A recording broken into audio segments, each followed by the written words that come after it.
Hi, Clive. Thank you for joining us. Good afternoon. Well, it's a busy time, as you can imagine. Jews are worldwide very disconcerted and distressed.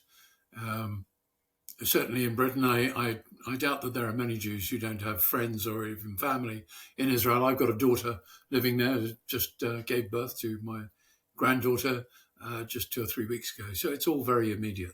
I've heard that tensions there with Hamas have been going on for years, but that this is the most shocking and deadly attack in Israel in 50 years. So, were people in any way expecting this to happen? Well, it seems not. I think everybody's a bit puzzled, and it will take a while for this to be worked through. Right now, of course, there's an emergency in Israel. Everybody's familiar. It happened on a Saturday, which is anyway the Jewish Sabbath, Shabbat. But it happens to be a festival as well. It's the end of the festival of Sukkot. So which is bylined in Jewish tradition as the season of our joy.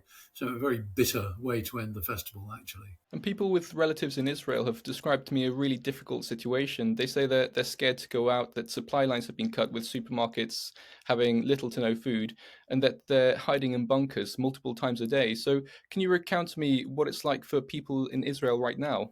Okay, well, we've got to be clear about which bit of Israel we're talking about. I mean, Israel is not a big country by any means. It's very narrow. Um, at its narrowest point, just 8 or 10 miles wide. Most people have a sort of safe room in their house, which is a little more reinforced or something, but it didn't necessarily have locks on the doors. That wasn't the thing. So when a gunman comes with a submachine gun to your home, you take refuge in your safe room, but that's no good because the door isn't locked. And how you take refuge there. So we know that lots of families were simply murdered in their own homes, having no place to take refuge from gunmen. Shocking, shocking stuff.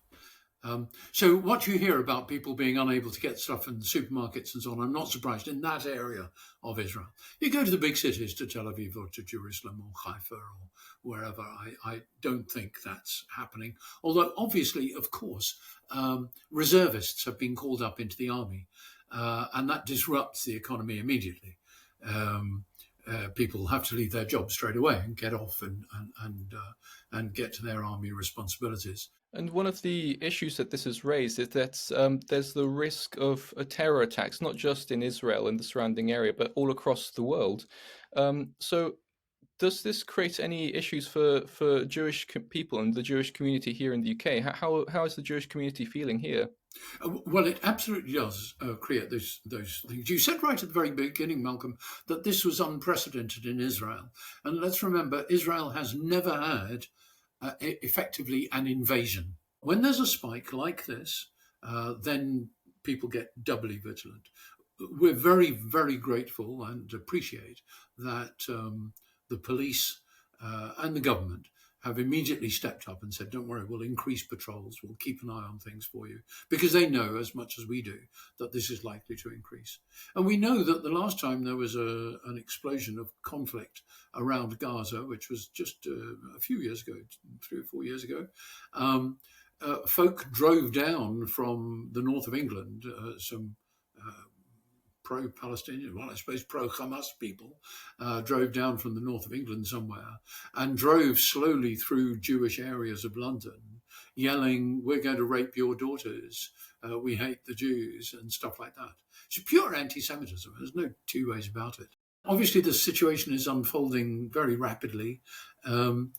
Jews are a resilient lot, thank God, otherwise we wouldn't be here now after all these centuries. And we are really grateful for the friends. I mean, I've had so many lovely messages from friends of mine, non-Jewish friends of mine, saying, I care about you. I hope you're okay. I hope your family's all right. We understand how shocking this must be. And that's been wonderful. And the response of the police and the government and indeed the opposition to these circumstances has been wonderful and very reinforcing. Clive Lawton, thank you very much for joining us. Thank you, Malcolm. Good to meet you.